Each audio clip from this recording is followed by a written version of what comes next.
Сегодня мы поднимаем в доковую камеру первое из серии 6 судов, сухогрузов костеров, которые мы будем модернизировать для нашего европейского заказчика.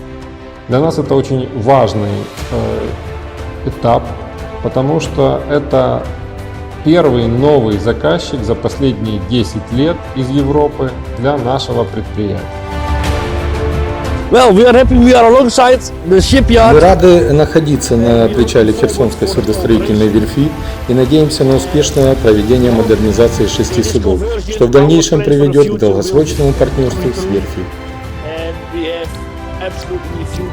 So I have already for more than 20 years experience here on the yard with. У меня уже более чем 20-летний опыт сотрудничества с верфью в части судоремонта, модернизации и строительства судов, включая данный проект по конверсии 6 судов для Эмсверкен. Я надеюсь, что он будет успешным и выполнен вовремя.